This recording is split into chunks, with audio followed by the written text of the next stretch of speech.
Hey, everybody. John Gums, Dakota Grappler, coming to you live tonight, Wednesday, right before February starts. We're at the last part, January 27th.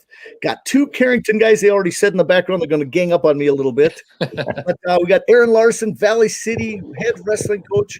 Been around a long time, and he's produced some great teams. In fact, he's got, I would debatable 2 or 3 ranked team in the state. Some polls say 2, some say 3, but he's going to be right with the team that I'm involved with, the Century team. So we're going to battle it out, I'm guessing, for 2-3 at the state, considering Bismarck High is number 1, and everybody should know that in North Dakota. But we're going to have fun talking wrestling tonight. We're going to see how the East is doing, how we open up stuff a little bit more from COVID, and hopefully we can learn from all the experience we're getting this year. Down below, we got my right-hand man, Bill Holton, our Carrington flavor, but then I also have our Carrington wrestler too, Aaron Larson, state champ for there and everything else. We can talk his wrestling career. But Aaron, I want you to introduce yourself. Tell us what you're doing, where you're at, so everybody out there can hear from you. My name's Aaron Larson, head coach in Valley City. This is my 14th year, if you can believe that. And yeah, I'm almost as old as Bill. I was a 1992 graduate of Carrington High School. So that's kind of when Carrington, kind of the glory days, powerhouse from the late 80s to the mid 90s. I got to wrestle on a lot of those state championship teams, and yeah, that's where I cut my roots, so to say. Yep, definitely. Then down on bottom, we got Bill Holton. Can you introduce yourself just a second? Yeah, Bill Holton, coming at you from central North Dakota here. Just like I said, just a big wrestling fan, been around the sport a long time. Just like to watch and talk about wrestling. So it'll be fun to talk to Aaron tonight about, kind of his time growing up in this area, and then, what he's been doing since then. And, we've watched that program over there really, really flourish. They look like they're really, really good again this year. So be good to see them here in a week or so and at the state tournament. Well, I've respected Aaron for a long time to get that out in the air first, because we've battled against him since I was coaching in Mandan. We've kind of saw across the mat many a times, and I tell you, we're both very competitive, and we've definitely basically stared each other down probably after matches. But it's been great coaching against him, because I know his wrestlers are always ready to wrestle, and I've noticed some Class B flavor out of him, kind of that old style, work hard and put it all on the mat. Where in Class A, they try to showboat a little bit more. Valley City's not known for that. They're the ones who are going to, guess what, give you a match out there. And so I've been proud that what he's done. And I want to ask him, just to start off, now, how did you get involved with wrestling? Let's start that way and give a little history. When was the first time you stepped on the wrestling mat? I was in 2nd grade, Carrington Elementary program. Back in those days, I think we had 1 week of practice, and then on Friday night in the high school, we had a Pee-wee wrestling tournament. So that was my first taste of wrestling, and I actually tried basketball, and I wasn't very good at that. And a lot of my friends were in wrestling, and that was a big deal back then. And you wanted to do what your friends were doing, and that's how my career started. Well, I know a ton of those wrestlers in that era, because I'm a little earlier than you. But guess what? I have some upbringing in that area. My grandma and my mother is from the Heaton area. Oh. And so right on the other side of Sykeston. Heaton's really small. Gordon Call area, if anybody knows that area. Yeah. But no, in the Christmas times when I was a kid, I would come up, and for Christmas, my grandma's had practice with the Carrington guys. So from about probably 83 through about 88, I had found different times into the dungeon there in the hottest room I've ever wrestled in my life. In the pit, yep. Definitely in Carrington. Tell me who was your main competition as a kid, or who did you wrestle with? Give me some Carrington names from back in those early days. So what really helped me follow the path that I was on is I had a lot of really good role models when I was in like 7th and 8th grade. And there was wrestlers on the varsity at that time, named Mike Peterson, yep. Jason Wagner, Lance Koenig.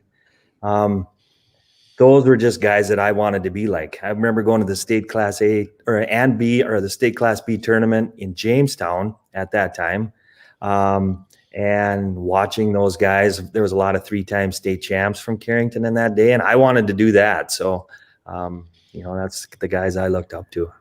Oh, I tell you what, that's a great group right there. Definitely national champions, All-Americans right on that list. That's a great list. Right. Carrington people, if they don't know their history, that's one that we brought up just to show about Carrington's history because it's deep and wide, and there's a ton of people have come out of there, coaches to just, you name it, All-Americans all the way through. So, Bill, let's have you fire a first question for him too. You got some Carrington. Yeah, I was who was on those teams with you that were kind of in that 92 and that range there? In 92, we had 9 state place winners at the state tournament. I do believe we didn't have a 215 at that time, so it was 13 weight classes. Yep. 3 state champs, myself, Jason Anderson, and Kirk Zink. We had a lot of young studs on our team. Justin Jensen was our 103 pounder. I think he got 3rd that year down the road in 95. He couldn't make 103 anymore. He couldn't make 203 Just anymore. saying. Yeah. Yeah, our 103 pounder was Justin Jensen. Christopher Zink was our 119 pounder. Chris was the state champ the year before. When I was a senior, he didn't win, and then he won it again as a senior. Yeah, so my younger brother was on that team, and he was a state champ in 95. And yeah, so we had, starting in the late 80s, probably 87 through the mid 90s, my toughest matches and the most nerve-wracking matches were the wrestle-offs, not wrestling any competition, because it was hard to make the team. Yeah. Mm-hmm. Yeah, definitely. Who was your main competition as an individual yourself? Do you remember coming through high school? When I was a senior, it was a good friend of mine. We ended up becoming great friends. Sean Horgan, okay, Valhalla. Yep. I'm a County North coach now, and we actually wrestled in the state finals. And just a few years later, he was in my wedding. So anyway, you go from wanting to smash heads to we wrestled together at Valley City State, and became great friends. See, you must have been out of Valley City State when I got there. So right out of high school, would have been the fall of 92, I went to the University of Mary, and I wrestled under Milo for 1 year. Okay. And that team got 2nd in the nation. Kerry Bowmans was on that team. Monty was just training at Mary at that time, and he transferred D1 the following season. Did he go to Oregon or Oregon State? Oregon. Yep. Yeah, Jeremy Wolf was on that team, and a Carrington guy, 3-time state champ. And after that year, so Mike Seeger was at the University of Nebraska. He was same size as me, transferring back to the University of Mary, and I think I got cold feet and a little scared. And I transferred to Valley City State. And I transferred to Valley City State to wrestle for Jim Makovsky. And Jim left before I got there. He went to St. Cloud. And so my coach at Valley City State was Jeff Kelly. Yep. And I wrestled for Jeff Kelly for a couple years, qualified for NIA Nationals, lost in the blood round to become an All-American, I do believe, in probably 94-ish. Okay. And then my oldest son, Brandon, was born, and that was kind of the end of my wrestling career. Just okay, because then in 95, I went to Valley City. Oh. Yep. I coached with Jeff then. 95 and 96 when they then dropped the wrestling program after that. And so I had Oaks' head coach, Corey Shaw, was there at the time, and Sean Horgan was still there. He was figuring out his degree and everything else there. You go through the whole, you must have been with Sarge Truesdale. Yep. And Jeff Baker. And Zink, of course, Kirk, who wrestled for me also there. I wrestled those guys in practice all the time. So no, that's the one thing I missed. I knew that you went to Valley, but I just kind of missed you in that little bit. Right. Well, okay. Well, then when did you decide how did you get into Valley City right away for coaching, or what did you do? What was your kind of college? So my oldest son, Brandon, wanted to try wrestling. Okay. And, he started going to wrestling practice, the youth program in Valley City, and I just started helping. At that time, it was still Coach Freestead. Whatever he wanted me to do, whatever he wanted me to do, I would help with, and just followed him up into the varsity. And I just was a volunteer for 1 year when Brandon was a 7th grader, and then when he was an 8th grader, Coach Freestead had retired. And long story short, I got the job and been there ever since. So, well, I tell you what, that's awesome. No, tell me now. I want to get into some motivation things. How do you approach the beginning of your season, and how do you approach your wrestlers, let's say, getting prepared for a big match? I take a lot of pride in you try to make, like everybody does, try to make kids think that they can get it done and believe in themselves, and getting rid of all that self-doubt. Probably the hardest thing coaching high school athletes. And been fortunate in Valley City. We've had some good wrestlers come through, and a lot of that is tradition. I thought we had better athletes in my first years, but we could never win any big matches because they'd never seen anybody win any big matches. And now the group of kids, they've watched the generations before them win, and they think they can do it. This is what we do. So, just getting kids to believe in themselves. And I tell a lot of stories about when I was in high school, how the practices, nobody wanted to give an inch. You had, hammers all around you, and nobody wanted to get taken down or get scored on. And when everybody kind of has that mentality, it just sharpens the whole room. And, I just try to bring, what I learned. I tell a story about my high school coach was Kelly Hoggle. Mm-hmm. And Kelly was 10, 15 pounds bigger than me when I was a senior. And I went the entire year, and I don't think I took him down. And I wrestled him every single day. And he would let me get ever so close and then use his old man strength and everything else and knock me down. And it, not knowing at the time, I just wanted to score. But it was making me better every day. And I just kind of bring some of the things that I learned from my wrestling days and bring it to Valley City. Definitely. Well, I always think, hindsight's 20/20. If there's one thing that you could go back to, at the beginning of your coaching to what you know now, what would you change? That's a good question. I probably put too much emphasis on winning every match in the beginning of the season rather than getting better at wrestling. Winning every duel and match, and maybe put more time into developing kids and getting better at wrestling. And we've done a better job lately peaking at the end of the season rather than trying to peak the whole year long. That's maybe one thing I'd change.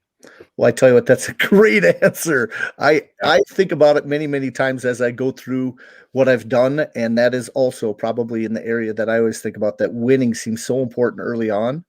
And especially in the development of younger kids, because you're afraid they're going to not like it if they don't win. Right. And so that's always been kind of a fear of a young coach.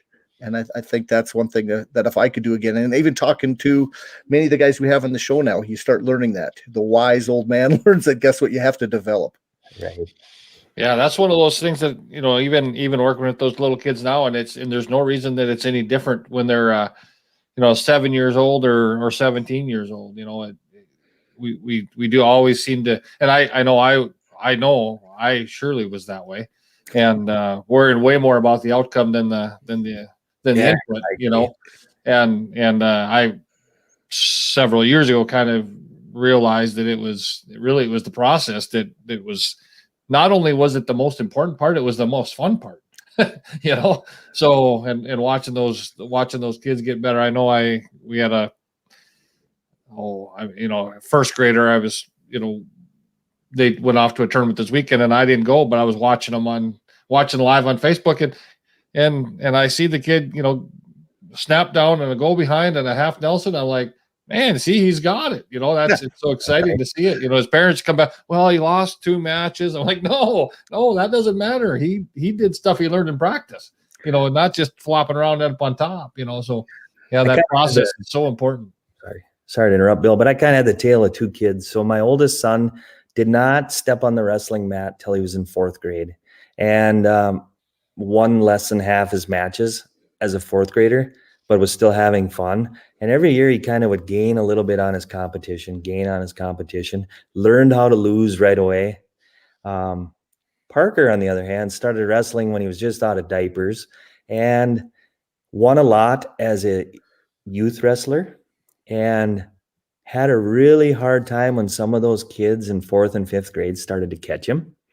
He had a hard time accepting why I could beat this kid last year, now I can't. So with Parker, we wrestled way too much when he was in grade school. We should have wrestled less, made it more fun. And, just it's easy to look back and say, this is how I should have did it. And Right. Yeah. I always felt, Billy started, pretty late, and I know he lost his first 12 matches, and he started, basically in 7th grade.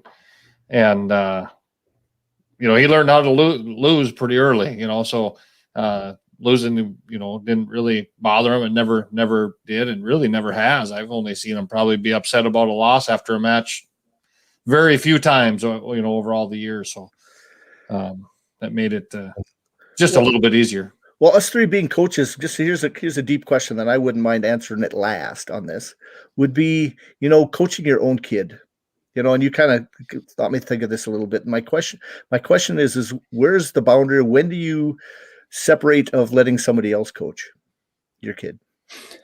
It's a good question. Super hard to do. I mean, because it's, you get so emotional when it's your own kid out there. When the match is over, there's a lot of times I'll be like, what really happened there? Almost have to go back and watch it later just to see, it's very difficult because it's a lot of fun, but it's also very difficult. Okay, yeah. Bill, what do you think? Well, for me, it wasn't super difficult in the sense that I knew that I get so emotional during matches, and I can get that way in practice too, and when I'm seeing stuff that wasn't happening the way I thought it should. So after about 1 year, by the time he got to 8th grade, I said, I'm done. I'm staying out of the room. And we just talked wrestling at home, and we talked, we watched a lot of wrestling. We would just kind of talk about things. Really, to be honest with you, kind of just that probably helped develop kind of a love for the sport, just as a fan and as a student of the sport. And he is, I would still say he's just a really good student of the sport. And I'm sure that that's where that came from. I don't know that, but I would guess that's where it came from. So, and we would spend time, not in competition, with the exception of if you're going to, you go to, nationals or something like that, and I'd be there in the corner. But that daily grind of going, practice, to me it made sense that we had pretty good coaches, and just kind of let it go and try to stay not involved in the matches during the duel. But I didn't do very good at that. Right. I still don't. But I've kind of taken a different thing. This is probably the first year I've taken the kind of faith by the wheel, kind of let somebody else take control a little bit. But I've always, in the back of my head, the thing that scares me the most is the fact that I've got one shot at this. I've got one boy who loves. So did I. Loves wrestling, but and won a decent amount as a younger kid. So you mentioned that too. But really, as he got through the middle school years, he didn't develop early. So he started to get tall and lanky and taking some lumps. And I tell you what, I love announcing matches, but anybody that listens to me, I can't do my own son. It makes no sense because I'm probably yelling into the mic. I'm not telling what's happening.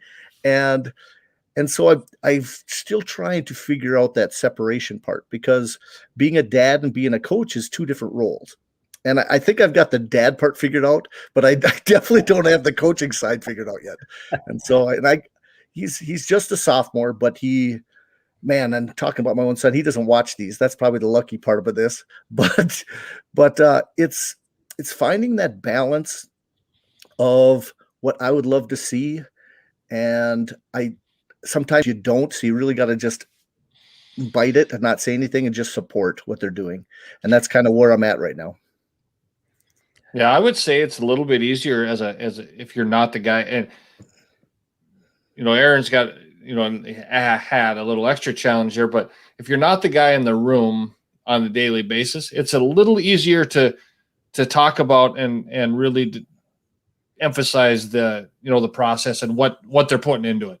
Mm-hmm. Where if you're the guy in the room and you're watching them do double legs wrong, then you got to go fix it.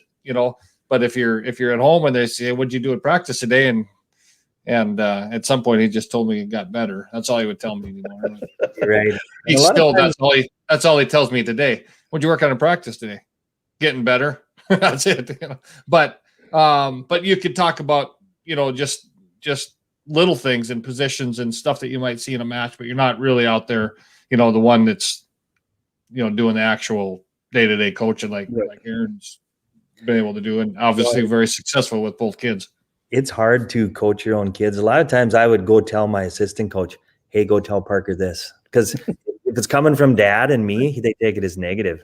Yeah. So if it's coming from Trevor, he'll respond better to it. So I don't think it's any different anyway. When we're in the room, a lot of times I'm kind of hands off with my kids, my own kids, and let the assistant coaches coach my kids in the room. It seems to work better because my kids always took it as negative and I'm scolding them or yelling at them in practice, where I can yell at his best friend twice as hard and that other kid will respond better just because I'm not his dad. So anyway.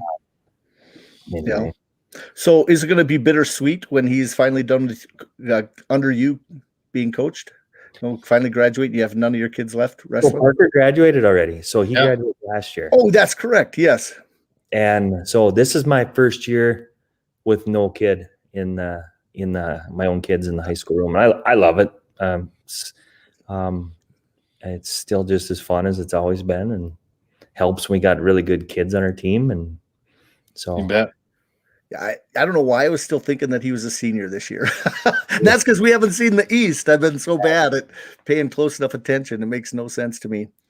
But okay, how about this? You've had several brothers on your teams over the years. Now, what's the challenge there is having brothers or twins or cousins or lots of relatives on the team? I like it, actually. They seem to work. We had twins that were state place winners at 120 and 126 last season, and they're also my nephew, also Carrington connection. So Todd Rogelsted's boys, Austin and Bennett Rogelstead, twins, and Todd's from Carrington. But anyway, I like it. And it helps when our twins and brothers have been really good kids. So it makes it easy. So, and then you only have one set of parents to go to. So you have wrestlers and you only got to, get a hold of one parent. So I like that. Mm-hmm. Definitely. How about pushing kids to the next level? Sometimes you have those that want to wrestle in college. What are you doing to kind of progress those kids? And I learned that when I was young is we just try to teach wrestling to the best kids in our room, and wherever the top kids are, we coach to those kids, and hopefully the kids that are behind the Coy Greebles can catch up and learn. And I don't want to limit the best kids. So, okay. Well, that's exactly what Monty said last week. On Sunday, he coaches to his horses. He said, definitely. Yeah. So, Bill, you got some more questions? I've got a couple more, but I want to make sure. I'm trying to think. There was a few others. So this is always a tough one, or it's not a tough one except for this year. But when you're setting your schedule, and we got to throw out COVID year, right? But normally setting your schedule, how much does that change from year to year based on the team you've got? Or, you guys have stayed pretty consistent going to the Rumble, going to the Rotary, that kind of stuff. Is that changed much? It hasn't changed much. No, we try to get into the toughest tournaments, whether it's a Rumble, Rotary, just because kids, whether they're ready for that level or not, they need to see it just to see what's out there. And we always mix in. I love the Store Hog tournament down in Lisbon. And that's one of my favorites. And then we have we have 8 duels in EDC, and we have those every year, no matter what. And so that's 8 of our dates. And we always try to wrestle Lisbon because they're tough. And good mix of tournaments. So How about junior high? What do you do with numbers there? How are you guys doing there? We don't have as many 7th and 8th graders as we would like. And COVID is tough because we're just bringing our junior high kids along to our varsity events, and hopefully the other schools are doing, have somebody that they can get a junior varsity or junior high match with. So I think if anything during COVID, our junior high kids, there was no junior high tournaments in the East. Did you have any junior high tournaments in Class B or out Nope. west? Or? I guess there was Oaks had something. It might have been a junior high JV tournament, but that's about it. Practically nothing out here. And so it's kind of like we really have to hustle this next year. Hopefully everything gets cleared up, because we have a lost generation. You start missing some 7th, 8th graders and you lose them normally. It's tough enough. And now if you don't get competition to them and they can still go travel basketball or do anything else, you're not going to get them back. And so it's going to be the biggest year of hustle. And I'm going to keep reminding coaches that's what they need to do, because we cannot have a gap. We've had such good talent across the whole state, and numbers have been good. How about girls? How about any girls wrestling for you? We have two. We have a 7th grader and a senior. Oh, and, wow. Yeah. 2 great girls. And there's actually a girls tournament this coming Saturday, all girls tournament in Castleton. So our girls are wrestling in Castleton on Saturday, and I'm grateful that Travis Lamar is putting that together, and hopefully, it's a great experience. And then, of course, they'll be participating in state. Right. If people don't know that, they'll be having their own state tournament. Is it all just on Saturday? Is that correct? Yeah, I think the girls. James Porter, who I saw on, you could tell us more about that. You could type in a few things. I'll put across the board. He's our women's state director for USA Wrestling, Mr. Porter. So if he has a chance to get on, feel free to. I should almost send you a link. I said I'd get you on sometime. If you want, you can send me your email, and I'll actually send you an email, and I can pop you on for a couple seconds tonight, James, if you want. But tell us a little bit more about, your progress throughout the rest of the season. What do you have left? So we have a triangular tomorrow night. We go to Fargo South, wrestle Fargo South and Wahpeton in a triangular. And then Saturday, we go to Grand Forks Central for another triangular with Grand Forks Central. And we're going to wrestle Thief River Falls again. We wrestled Thief River Falls once, and they're kind of a traditional Minnesota power. And we wrestled them once, and it was a fun duel. And they probably want revenge if we beat them by 1 point. So came down to the last match, and we needed a pin, and we got it. So, it couldn't get any more exciting than that. So looking forward to that. And next week, we have a triangular at Bismarck Legacy with Legacy, Jamestown, and Valley City. That'll be fun. It'll be good duels all around there. And we finish up the season with a triangular in Valley City, February 6th. Carrington's coming to town, which is great, and West Fargo also. So, West Fargo again. Okay. Yep. So, anyway, so that's kind of what we have left. We only have a week and a half of competition left, and it's state tournament time. So. Well, we talked behind the scenes a little bit too about difference between EDC and WDA. Now, don't want to put you on the main record, but if you want, how did you see it being different this year? Because I know EDC's got a few more matches. Right. I was under the impression that the WDA made the decision that they can only wrestle WDA schools. Well, then I kind of heard that was only a Bismarck decision. Yep. And one of the instances we had is Coach Luke Melmer and I Luke's, hey, let's get together and wrestle. And I said, yeah, that'd be great. So initially it was going to be Carrington, St. Mary's, and Valley City on February 6th. Would have been a great triangular.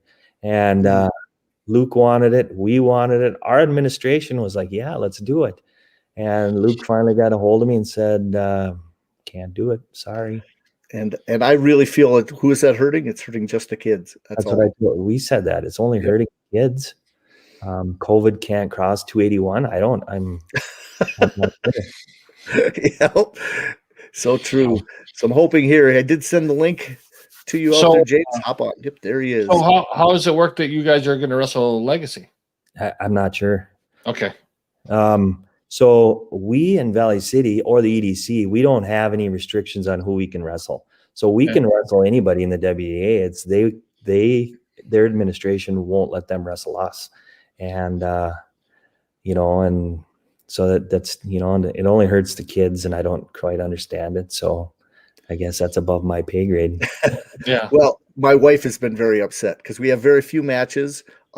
Supposedly Bismarck High is still going to wrestle Sydney, which if they have an opportunity to do that, I'm going to be there somehow, some way, because I would love to see it, because Sydney's got a great team. And I've heard the rumor that they're going to be wrestling. And so we'll find out. I'll find out some more information there. So if anybody knows that and can confirm that with me, at least that's what the rumor was last week, that I'd love to be there. Well, do you mind, Aaron, for a second? Let me ask James a couple questions. We'll straighten up. Okay. James. There you go. He's in there. He muted himself. Hey, I'd like to introduce yourself, James. Hey, guys. It's James Porter. Been women's director I started 2 years ago as an interim, was voted in this past summer for USA Wrestling as a women's director. I also now sit on the board for the National Wrestling Coaches Association as the state chair for the women's division as well. Coach with Mandan, middle school coach and assistant coach, volunteer coach with the high school. Been around sport for a long time. Started out in California, came up to North Dakota, was the head coach for Beulah Hazen for a while, and then moved to Mandan and been a part of this program. Definitely. Well, can you tell everybody out there what's happening for the state girls wrestling tournament, or at least the unofficial, because it's kind of at the state wrestling tournament, and it's kind of like we're getting really close to sanctioning in the state, but kind of one of the developing sports. Tell us kind of the schedule on that. Yeah, so I was working with the high school association. We last year had a letter that was submitted, had 16 sponsor schools support it. This summer they were looking at what they could do as far as getting women's wrestling to come in as an emerging sport. With COVID hitting, I wasn't sure how things were going to go. Started talking with Kevin with the high school association. And as we got talking about it more and more, they decided to, hey, let's make this a trial run, because it sounds like the board's going to be voting in March to allow women's wrestling to come in as an emerging sport. So, we're keeping our fingers crossed there. But as I was talking with Kevin, kind of pitching the idea, hey, let's go with this, because what we've done in the past is we've always wrestled on Sunday after the high school tournament at one of the high schools in Fargo, or when Bill Smith was women's director, they used Jamestown College as a location as well. But, we really wanted to get this so that the girls had their own tournament and felt a part of the state tournament. And so working with Kevin, we came together with some things, and he said, hey, let's make this a go. Let's make this our trial run with it, and let's get it going. So, working with Mandy on getting things lined out with track wrestling, working with Rick Ripplinger and Northern Trophy, the new trophy place he's got, on our awards, working with 3X Gear on shirts, so we're bringing all the wrestling community together throughout the state to put this together, to make this that maiden voyage and, really feel the true state tournament for these girls. And that will be held Saturday of the state wrestling tournament. It'll be held Saturday, right after the duels. So okay. Duels will take place, and then right after the duels will be the women's division. Okay. And then do you have any idea how many girls you'd like to see there? Oh, I know how many you'd like to see, them all, but what any kind of exact numbers? Well, right now, looking at what the numbers are showing through track wrestling, we have about 63 girls in the state that are certified with their weight certifications. I would love to see all 63 of those girls, plus any middle school girls, 7th and 8th grade girls that may have not done their weight certification for their high school. They're invited. So this is open 7th through 12th grade. and I'd love to see 100, 150 girls, out there wrestling. What are you doing for weight classes? Right now, if we keep it with the 60, say 65 girls, we're going to try and go 5-man round robin brackets. But if we can get the numbers up there, then we're going to run with the high school weight brackets that are traditional in the boys divisions. Oh, really? Okay. Yep. Interesting. Because South Dakota, I think they've made it like 4 weight classes at all. They've got 100+ girls down there, and so they're really scrambling a little down there. And they sanctioned the sport this year, so I'm going to have to get somebody on that handles the South Dakota girls. I'll get the peer head coach on again and him talk about, because I know his daughter's wrestling, and so are some of. He had huge. I mean, he had a surprise. He had his girl and their friends started getting girls out, and he had 20-some girls out. Yeah, I think he had 29, I think, at one point. Yeah, so he was up almost 30 girls the very first year in Pierre. And then Canton, South Dakota had 20-some also, who is the dominant Class B team in South Dakota right now, and they've got quite the tradition. If you wanted to go to a town that's just wrestling, you go to Canton, because I don't think there's another sport. Maybe football. When you look at what's going on both in South Dakota and Montana, both sanctioning women's wrestling this past summer, they both have seen a tremendous amount of growth in the sport with women's wrestling. And even for us this year, we went from about 30, 40 girls that were in the state last year to over 60 girls in the state this year that have certified. So the numbers are continuing to grow. And I think as we sanction, we'll see that same growth boom that everybody else has experienced when it's finally sanctioned. Okay. And looking at our numbers, I mean, we got a lot of girls, that are ranging from that 106 range all the way up to 220. So we have the groups that we can, I think run with a 13, weight bracket, class weight brackets there, and be able to have good competition for that state tournament. Okay, well, that's thumbs up to you guys' hard work. That's pretty awesome. Yeah, great. Thank Definitely. you. Bet if you have anything else, you can stick on if you want. But I just wanted to get the clear. It's a good time you could come on. I do appreciate it, James. Yeah, definitely. And as we get closer with this, happy to come back on and share some more information and just continue to promote and grow the sport. Yeah, anything we can do to help. Definitely. Thank you, guys. You betcha. You have a great night. You too. Okay. Well, I tell you what, that's great news, Aaron. It really is. So I think our youth director, youth coach told me we had 9 girls in K through 6. So we had 60-some kids at club practice, and 9 of them were girls. So that's the most we've ever had. So anyway. Well, I tell you what, I was in the Mat Pack room the last couple of years, and LJ Aragio sister, she is dynamite. I don't know, she's probably about a 5th grader right now, and she just ripped people apart. I was scared for some of those little boys in there. She is tough. I mean, and she had great partners. There's a couple other girls that are in there, and I should know their names, but that was the last 2 years that I was in there. So I know there's a lot out there. And I think as soon as, just like South Dakota, as soon as it's a sanctioned sport, they'll come. Mm-hmm. Right now, a lot of girls don't want to wrestle the boys, and as soon as they know they can only wrestle girls, I think numbers will, multiply however tenfold. Yeah, I mentioned this before, is we need wrestling moms someday too, because we lost our cheerleaders for most teams, right? and those turned into a lot of wrestling moms, is what I've always said. Yep, definitely. So how about this? Let's talk a little bit about your team itself. Can we go through a few wrestlers, and then kind of? I've tried a couple different ways to do this in the interview.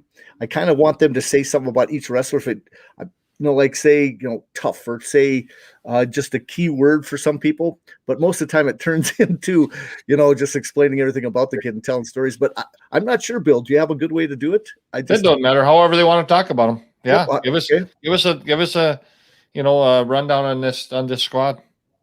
Yeah, definitely. Start out with your little guys, work your way up. I don't know if you need a list or. No, I don't need a list. No. Okay. Our little guys are 106 pounders. Colton Griebel, still a little small. Weighs 100 pounds or 101, and it's a big deal when we weigh in over 100. He's Does he tenacious. still have the wild hair? Yeah, no hair cut and but last night. So we wrestled DGF last night, Dilworth, Glendon, Felton, and Colton wrestled Todd Fuller, NDSU national champion's son, TJ Fuller, and TJ had a hard cut down to 108, and it's his first time down. And then Colton was happy because he weighed over 100 at weigh-ins, and huge size difference, and it doesn't phase him. Colton ended up winning a couple point match, and once he is full grown 106, he's gonna be a hammer. And his older brother Coy is wrestling 113, and he's a hammer. Hasn't given up an offensive point this season, and majors or pinned or teched every kid he's wrestled, and tenacious, hardest working kid I've ever coached. I could go on and on about Coy. Yeah. And 120 is transfer kid in from Colorado. Yep, transfer kid. He was a Colorado state runner-up last season in 4A Colorado. So when I think Windsor's 5A. Logan Navarra wrestled for Longmount, which is 4A, and Logan was a state runner-up at 106. And Logan is smooth, just smooth is the word that describes him. It can't hurt to have another good partner in for the so Coy and Logan are just great for each other. Their toughest matches are against each other in the practice room. And he scored against him? Yeah, they surprising are good with each other. I mean, Coy is so tenacious. Eventually, he's gonna score. We go 126. Tucker Johnson, sophomore, one of our most improved kids. That's how I can describe Tucker. Hard worker, very much improved. 132 is Ethan Miller. He's very dynamic. Got to believe in himself a little more. Had a couple. He beat Fargo North kid Danny Monotaqua last week. Yep. Danny's been in the game, and he's good, and he's for a long time. And Ethan beat him in overtime. It was a big win for Ethan. And going up our lineup is Isaiah Schulteis is 138 pounder, and he's just stubborn. He ends up wrestling a lot of the other 138 in the East. There's been a lot of tough kids, and he can frustrate kids because he's hard to score on, and hardworking kid as well. And our 145 pounder is Espen Kunze, just sophomore. And Coach Tim Miller had a good one-liner about Espen. He said, every time you wrestle, it's like when you get the decorations out for Christmas and you pull the Christmas lights out of the tote and they're all tangled together. That's what Espen looks like when he's wrestling. We got to try and stay out of those positions. So he has a lot of potential. Anyway, 152 is Evan Milkey, and he's a junior. He's been on the varsity for 3 years, and he's just a nice kid. And, sometimes maybe he's too nice. Just a nice kid, good wrestler. He lost a heartbreaker last night, so I think he lost 14-12. I mean, the points. I said this in practice today. I said, when you two were wrestling, it looks like you took 2 cats and put them in the clothes dryer and turned the dryer off. Well, he was just so all over the place. But anyway, 160 Ezra Hans. He's senior state place winner last year. He's strong, just strong as an ox. And 170 Broden Muskie, placed 6th at 170 last year. State finals potential. Hasn't lost to anybody in the EDC this season, so he'll probably be the number 1 kid from the East at 170. And smooth, flows between moves really well. 182 senior Jonathan Redfern, and he's a little bull, strong. He's only been wrestling for probably 4 years. Finished 7th at state last year, and he's back at the same weight. Our bigger kids are all returning place winners back at their same weights. 195 Jonas Schulteis, Probably the top seed from the EDC. Also very strong. Placed 5th last year at 195. He had a great EDC tournament last year. He was a bit undersized last year. Probably only weighed 180 pounds, wrestling 195. And now he's a full 195. 220, Carson McGough, state place winner last year. He's a senior. And he wrestled Truman Weremeyer, who's the defending state champ, and he lost to Truman 6-3. A year ago that, we got pinned. So last year, was Carson's first year wrestling since 6th grade. And last year he dual sported, wrestled, and basketball. Okay. And now this year he's full-time wrestling. So Carson, I describe him as a full-time wrestler. Yeah. And a heavyweight as a junior, and he's pretty new to wrestling, but he was a good football player. And his name is Devin Thornton, and he's just a fun-loving, he tried a lateral drop last night, got pinned, and got up with a smile on his face, and those are the kids that you love to have in your room. So that's kind of our team in a nutshell. And No, and you're not that old. You got a nice, younger team. So Right. you're going to be solid for several years to come here yet. Our starters are 6 sophomores. 6 sophomores, I think, a couple freshmen, 1 8th grader. So we have 4 seniors. So yeah, so we got a pretty good group, and looking forward to the state tournament. Definitely. How about this? What college team do you follow? What college team do I follow? I follow college wrestling pretty hard, whether it's NDSU, Minnesota, Iowa, Wisconsin. So I'm just a big wrestling nut. When I'm not high school wrestling, I'm actually watching wrestling. I might be watching high school wrestling and college wrestling, flow wrestling, you name it. I'm probably watching it. So, well, I tell you what, you kind of match Bill and I think, quite a bit then. And in this group.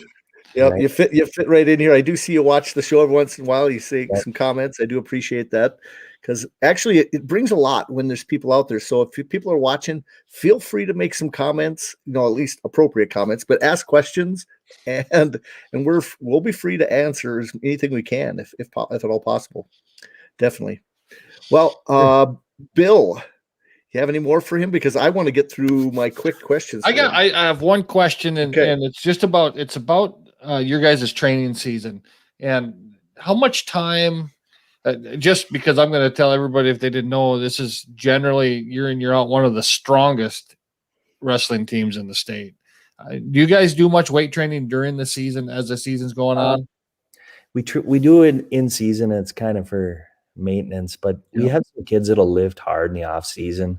So our bigger guys lift hard. They're all football players. That helps. 170 through heavyweight, all were starters on the football team. Yeah. And so, that helps. And we lift during the season, but it's tough to get hard, rigorous weightlifting during a wrestling season. It's a good way to, we'll lift 1 to 2 times a week now. And that's about it. And this season is so condensed. I've never seen a season. So this week we're going to wrestle Tuesday, a dual, Thursday, a triangular, Saturday, a triangular. And we do that 2 weeks in a row, Tuesday, Thursday, Saturday. So we don't even hardly have time for practice, let alone weightlifting. Right. Yeah. Yeah. This year's a little different, but and it's not back-to-back nights, so you can't really experience that weight cutting. Right. So we're going to end up with, we have 20 duels on our schedule. So at the end of the season, when this year's over, we'll have if you made all the matches, you'll get 20 matches. But it's a lot and I think 15 events. So we're only allowed 16 events, and we're going to end up with 15, all in duels and triangulars. So anyway. Well, I'm glad that you can do it, that you can get the events for your guys, because that's more power to you. I'll knock the WDA, a little bit, saying, guess what, you're just not getting enough matches. Because WDA guys might have 10, 12, except if you have some exceptions, Bismarck especially, going into, And I just wanted to say a couple things about the EDC, because you guys probably we don't wrestle each other, so you just can't see much. There's kind of been a rebound in numbers, and in the EDC, I kind of told you before the show started, West Fargo Cheyenne got their first ever win versus West Fargo High in program history last night. And Cheyenne has some good young kids. They got a half a dozen kids. They're pretty tough. And the three Lundy brothers are doing a great job at Cheyenne. And it's nice to see a resurgence there. And Fargo Davies has 40 kids in their room. That's just grades 9 through 12. And, and Grand Forks Central always has good numbers. And think of where Devil's Lake was 5 years ago when they were on probation. Either get your numbers up or they were going to cut their team. I know Coach Flynn has 25 kids in his room. And so numbers wise, I think the EDC, which is good for our state, is numbers wise is, making a resurgence. Even Fargo South, we're going to wrestle tomorrow night. Their numbers are up. We don't go there and there won't be a half a dozen forfeits. We'll get matches. Right. Because I was worried about Wahpeton a little bit. Their numbers were really down last I saw. And Red River, I've been worried about them for quite a while, hoping that their numbers are up a little bit better. No, I always talk a little bit about Jamestown. Jamestown's kind of that central part of the state and the threat of putting them back in the east. And they've kind of mentioned it for years, but it hasn't happened. And I wouldn't push for it, and I don't think they would either. Right. I don't know, because I think in the West, we have Watford City's team is down quite a bit. Turtle Mountain is down because of the COVID issue. Williston has some studs, but their numbers are not great. Dickinson numbers were awesome this last weekend. Century's numbers are great. Bismarck High is great. St. Mary's is phenomenal. I mean, I've never seen them have 35, 40 kids. Legacy's numbers are nice. So all of Bismarck is pretty solid. Mandan's down. They've had a few injuries and numbers a little bit, but they're really young. They had a group of seniors that did not come out kind of after. They said they were, I teach there, but they say they were a little burnt out from football and from other things. So it's going to take a little bit there in Mandan. The kids program is going to have to step it up, but I think they can do it. I have faith they can. And I know Wahpeton puts just they might have a full lineup or they're close. So that's good. And on the struggling with numbers right now, Red River would be the biggest team on the East that's struggling with numbers. And they've had some coaching turnover. And now they're new coach again this year. Yep. And hopefully Covington can turn it around. And well, he has the ability. It's just, you're in a school that's hockey school. You got to battle that in Grand Forks no matter what. That's why Jeff has done such a great job with his numbers at Central. Right. Year in, year out. I think Central must have close to 40 kids. So yeah, I kind of think that's that's I think how they talked when he was on here. Sure. Well, let's see here. A couple comments coming through here, then I'll get my quick fire questions. Okay, doing a great job. Enjoy listening to the show. And another one here.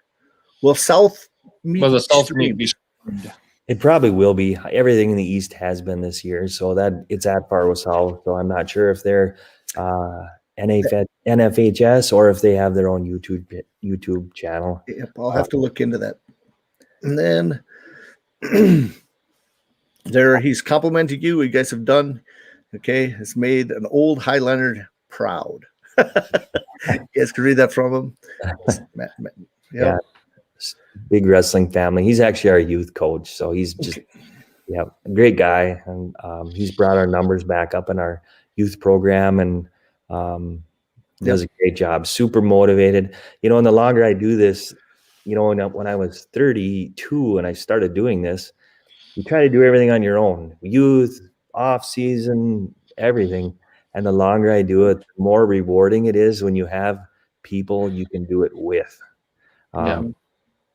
You can't celebrate by yourself. Very good. Yeah, with youth coaches, and we were worried. We have 9 coaches in our varsity room this year, so which is great. Some are volunteer. Most of them we find a way to get them paid through our club, and ex-wrestlers. I love getting ex-wrestlers that are students at Valley City State and want to be teachers and coaches. And I love to get those kids in the room and help, especially we have some upper weights that are tough. So we got Sam Rieger, who was a state class B runner up last year, 220. He's in our room. He's awesome. Gavin Wright, Hillsboro. I think Gavin got 3rd at state Class B at 182 last year. He's in our room, and finding practice partners for your hammers is always a challenge, and somebody that can help push them to the next level. So, oh, that's great. How about this? Since you're in Valley City, has there been any talk of ever getting it back into college? When the last athletic director, not the current one, I can't think of his name. He was actually a wrestler, an All-American NAIA wrestler. So there was talk back then, but I haven't heard anything lately. So, well, if there's ever a push, make sure you get a hold of me right away, because that's the big downfall. When I was so disappointed, because it was the coaching basically breeding ground at Valley City State. Valley City was sending out coaches across the whole nation, and great teaching school, small community. Everybody gets to know everybody. I made some great friends at the time I was there, short amount of time. Right. And that's, when we use it now for same thing, ex-wrestlers that want to be coaches. Hey, you guys want to come in and learn and help us, and we can help you, and with job references down the road. And so that's what I try to do every year. Yep. It was Jack Denholm. It was Jack Denholm. Oh, yeah. Okay. Yeah. Okay, well, then I'm going to fire. We're sitting at this hour time. Man, time just flies every time I start something like this. But I want to get these quick fire questions for you. You've heard them from other people.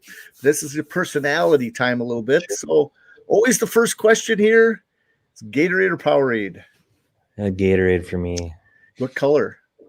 Probably yellow. Yellow. Old school Gatorade. Yep. Okay. Popsicles or dilly bars? Probably dilly bar. Yeah.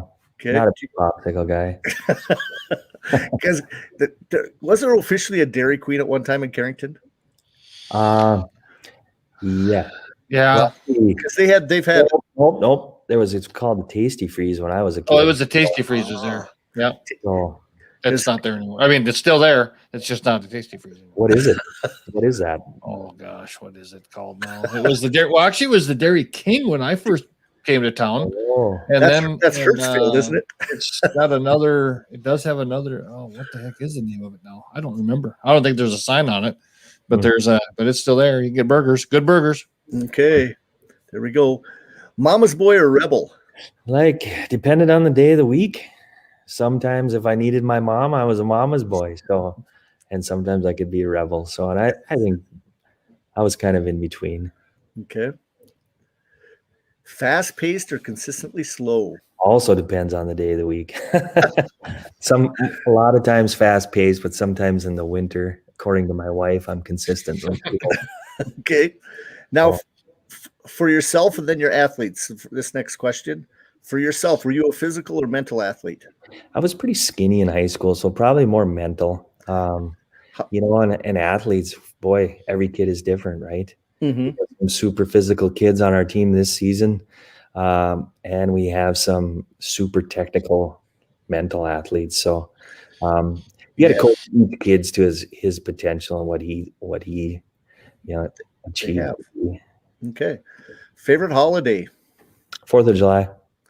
4th of July. Dan Gable or Cale Sanderson? Probably still Gable. Still old enough to be Gable. Okay. Very good. Favorite number? Probably 2. Okay. Yeah. Takedown guy 2. Takedown, yeah. Best wrestler you've ever wrestled? Best wrestler I ever wrestled. That's a good question. High school, some of those kids that I wrestled when I was in college, I don't even remember. So in high school, one of the toughest guys I ever wrestled at the Bismarck Rotary, Ben Barogan. So that's he was tough in high school. Some of those dynamite Bismarck High teams. So college, I don't remember. I took my fair amount of losses, but I don't even remember, some of their names. That's a long time ago. How about in your own wrestling room? Who's the toughest guy you wrestled in your own wrestling room? Toughest guy I ever wrestled was probably my oldest son. Brandon. Oh, I tell you what, I remember the Schwegler matches. Him and Schwegler Yeah. were like fist fights. Do you remember the third and fourth place match, which should have been the state finals? Yeah. They both got upset their senior year. Yeah. And that Brandon junior year. junior year and Schwegler senior year. And so I was still young enough. I would wrestle pretty hard when Brandon was a senior, and he could pretty much kick my butt. And, but I always thought I could one more chance. And people would say, well, what's that like? Your son can beat you in a wrestling match. I said, that's every dad's dream. I was happy, even though it's hard on your pride, but you want your kids to achieve more than you did. And he was tough. When he was a senior, he was very, very tough. Oh, yeah. Definitely. How much did he ever bench? Senior in high school, close to 400. I knew it was phenomenal amount. And then he beat Storley. Storley's only loss. No, he didn't. That was Preston Lehman. Preston Lehman. Yeah. Was it Lehman? Yeah. That did that? Okay. Yeah. I was thinking, how about his toughest match? Do you remember his toughest match? One of the matches that Brandon won at the Rumble in the Red his senior year, he beat Nate Rotert, who went for SDSU, and Rotert was tough. Yeah. We were just talking about that actually not that long ago, Brandon and I. I would have loved to see that one. Maybe I did, which is crazy because yeah. Okay. Any habit you learned in wrestling that you still do today? I'm still a check my weight every day guy, just like you. That's a bad habit as you get older and you weigh more. I'm like, you guys shouldn't do that. So no, it's funny when I move the scale and I'm going a little bit more. I'm like, maybe I'll take my glasses off. That'll help. See, I have the old scale that you still move the thing over 50 pounds, and and so it's kind of funny how that is. You know what's funny is there was one of those in the high school weight room, an old beam scale. Mm-hmm. The kids had no idea how to operate it, no clue on how any of that even worked. And that's just what we grew up with, was those old beam scales. Mm-hmm. Oh yeah, going to different tournaments, and then you'd have one guy on one of those scales. Yeah. Right. We had a guy named Paul Dahl on our team that would look over the corner, and he was so good he could lift somebody up by the butt cheek and move it about a pound. you made weight. We used to so nobody be in there except our team, and everybody was close on weight. And we'd take a penny and we put it under one corner of the scale and find the corner that would drop that scale by a half a pound or so. And the old penny trick. Yep. Penny under the scale. And I was shown that actually by Bismarck High one year. I'm going, what? And it was somebody like Lance Potter. Somebody like that goes, hey, half pound? It's a half pound. Yeah. Definitely. Well, I tell you what, those great stories. How about this professional football team? Vikings. Vikings. Yeah. Vikings Twins, that type of, do you go up that way? Yeah. Vikings Twins. How about how often do you as a coach get to go down to the D1s? So I've went every year since about 2009. I haven't missed any other than last year when it was canceled. Yeah, I was going to say that. I thought you were pretty regular. Well, once you start going to that and you're a big wrestling fan, it's hard not to go. And I'm fortunate. My both boys love it too. And so it's a nice dad and boys trip. And some of our assistant coaches are starting to come now. And it's just a fun 3 or 4 day vacation guy trip. So, oh yeah. How about you? I tell you what, I've only got to go to 2. And kind of as a teacher where I'm at, they haven't really allowed us. And when I was coaching in anything, it was like Ben and I got to go one year down to Iowa. It wasn't that far away, but it was like, it's like pulling teeth for our school to be able to do that. Sure. I would go every year. This last year I was supposed to go, and I had floor passes as media. Oh, wow. And Bill and I were going to be down there schmoozing with the big dogs, and we got canceled, and oh yeah, definitely. And you went to, I think I remember at the Olympic trials in Iowa City the last time too, right? Didn't we see you there? Thought so. Well, it was a great number of North Dakota. Hey, well, there you go, James Stickle, Dairy Queen in Carrington, the early 2000s. So, James is when I was just talking to you about that young little kid who's who was doing the right moves there, that was his son. So James is kind of new to wrestling. He's a parts man at our local John Deere store. So he's getting pretty excited about the sport, and it's kind of fun to watch. He's got a kid that's gonna be a hammer someday. He's just a little guy right now, but he's a good learner, kind of picks stuff up. So loves it. Just loves the sport. Little guy. Okay. Well, any last things, Bill? Because do you have anything you want to add? What's happening this weekend? Yeah, of course, tomorrow night's another night of NSIC wrestling.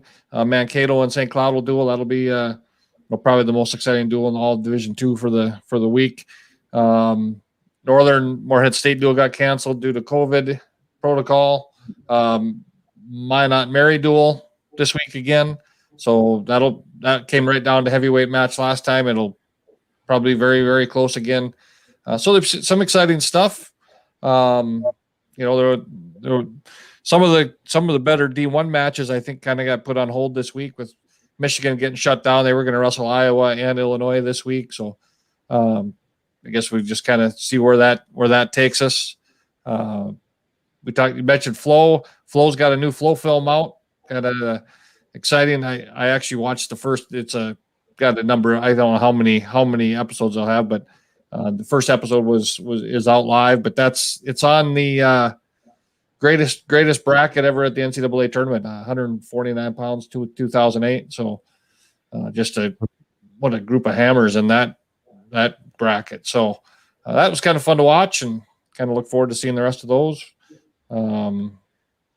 Some of the Class B guys will be wrestling this weekend again. I think all those Region 2 guys are all going to end up in Cavalier this weekend, wrestling a regional tournament, but it's not a qualifier. But so we're going to see some good matches there. 145 pounds. You got Horgan and Breckenlura. You got 126 pounders. There's going to be some good matches. 220 be some good matches. It's going to be fun. Okay, Regular week. Yeah. Okay, I know in Class A, I know Dickinson, Mandan, Watford City have coming up. I think that's tomorrow night. Let me think what else. Minot Legacy and Bishop Ryan. So that's another one. If Bishop Ryan gets in there against Legacy, they're going to have more. And then didn't West Fargo going? Are they going to be Devil's Lake and Carrington? You said that? Well, that's supposed to be tomorrow night. Yep. I don't. That's what I did. I wasn't sure if you said West Fargo, and I know that Napoleon's having what they call a last chance tournament, trying to get people some more matches in. I'm guessing. I wonder if that isn't going to be kind of all those Region 1 teams. They're kind of like that. Probably just trying to get some more matches in. Yep. I know that Turtle Mountain and Jamestown go this weekend, and I think also rugby is also going to be at that one. Then there is supposed to be the Lee Wolf in South Dakota, but nobody. That North Dakota, I don't think is going down there. Usually Century would go down to the Lee Wolf, and that's usually a pretty nice tournament. I know that later next week, St. Mary's and Bismarck High will go again.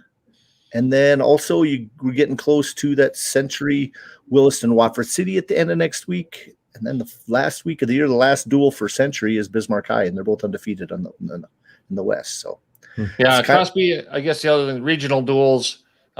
Region 4 is going on Friday night, I think that's Friday night. I think that's the 29th. I thought that Dave Walden said when he was on here, but so, and I kind of think that the Region 3 will be doing the same thing this weekend. So there's old Coach Makovsky right there. Well, I hope you're ready for the St. Cloud duel, Jim. I tell you what, that should be a great match. Yeah, he'll be ready. That's a good squad. So there's going to be some really exciting matches there. That 149-pound match will probably be one of the best matches of the year. It'll be fun. A question for Bill: how is Class B qualifying their individuals for the state tournament? Do you know? Weigh in. So everybody can go in Class B as well? Everybody's going. Oh, okay. 32-man brackets. Is there any chance of going over 32 in Class B then? I doubt it. I haven't looked at every weight, but I would sure doubt it. Maybe 120, 126, something like that. You might see some full brackets. How many Class B schools are there? About 40, 39, something in that neighborhood, or no? No, I think there's 34. Oh, okay. Is that right, John? You probably know that. There's 36, but 36. Okay. Yep, and but that includes Northwood. I mean, some of these the smaller schools that have one or some two small wrestlers schools that have real small programs. But yeah, so yeah, it's everybody's going. So we're gonna go from not weighing in 2 days in a row to wrestling 32-man bracket, and then duels. Yeah, 3 days in a row. So that's crazy. Be ready. Definitely. Well, it's like I said last week. It's really tough to win a state tournament title. So it's not going to be any tougher this year than it is any other year. It's just going to be a little bit different. Right. Yeah, they're hard, as you know. The Class B schedule is. I wouldn't want to wrestle semifinals at 8:30 a.m. That was the glaring thing to me too. I looked at that and said, that looks like it would really not be fun. The Class A schedule, all our wrestling's in the afternoon. It's fine. Yeah, it's pretty normal. And on the other hand, you wouldn't want to wrestle, have one team, one class wrestle in the morning one day, and in the afternoon one day, in the morning the other. That wouldn't be right either, But right.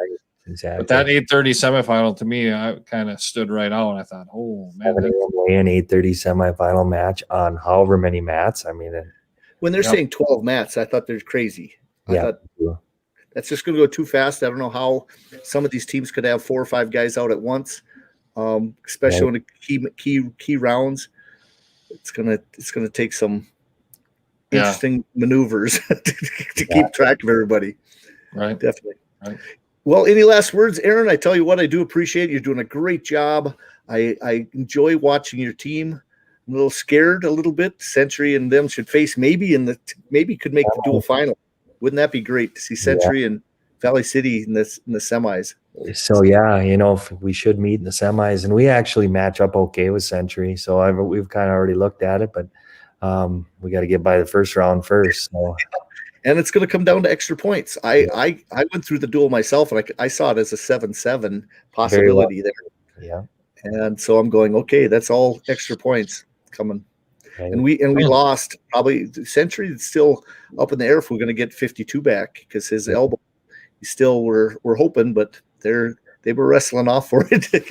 Everybody was trying to get the one weight class with the younger Redens who placed last year had dislocated his elbow. So I'm hoping he's back. Elbows are tough to come back from. That's a tough one for a wrestler. Definitely. Yep.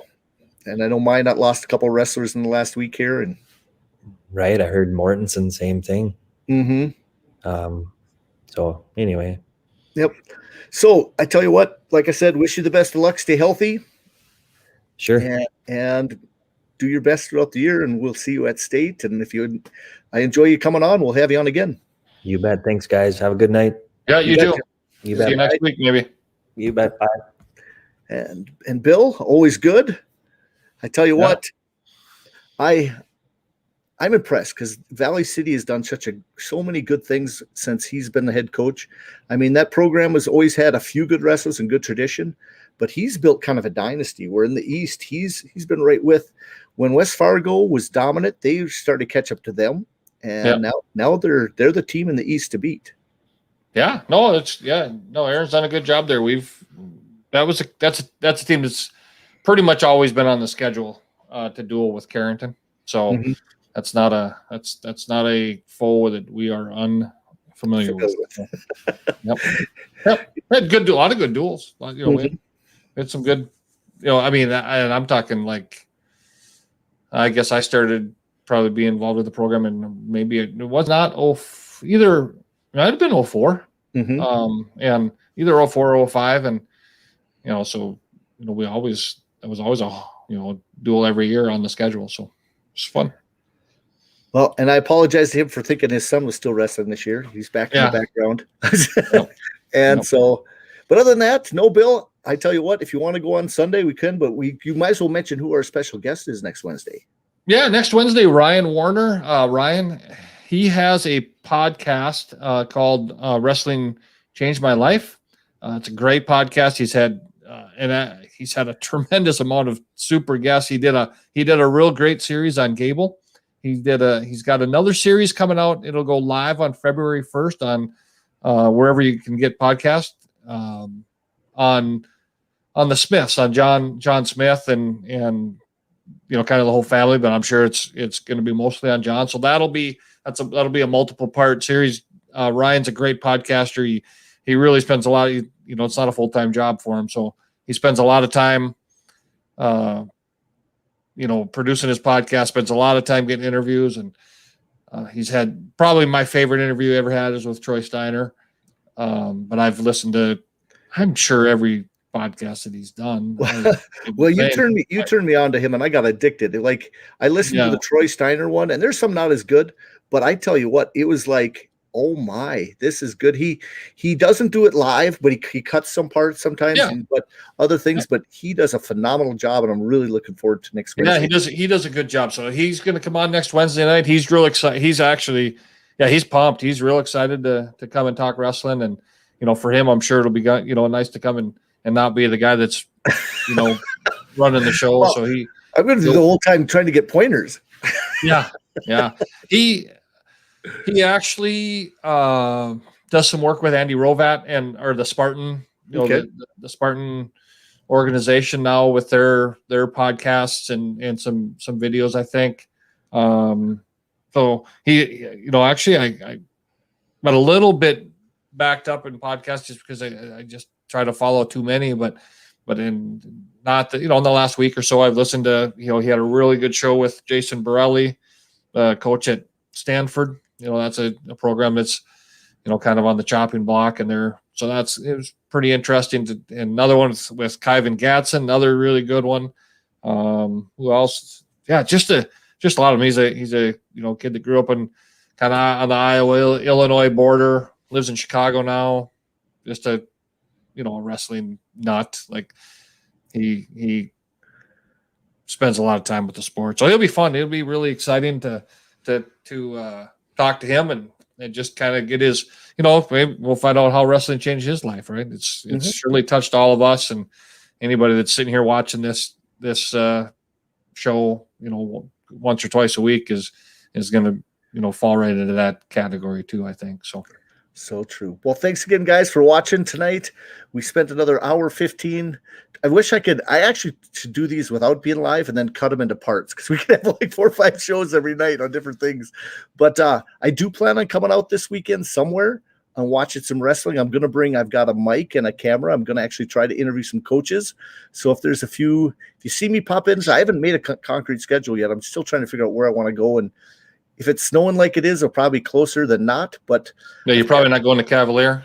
Yeah, if it's, I may go to Cavalier myself. I'm kind of toying with the idea of going to Legacy for a youth tournament on Sunday. So right, we'll see how that goes. But I'd like to go to Cavalier if I can make it up there. So.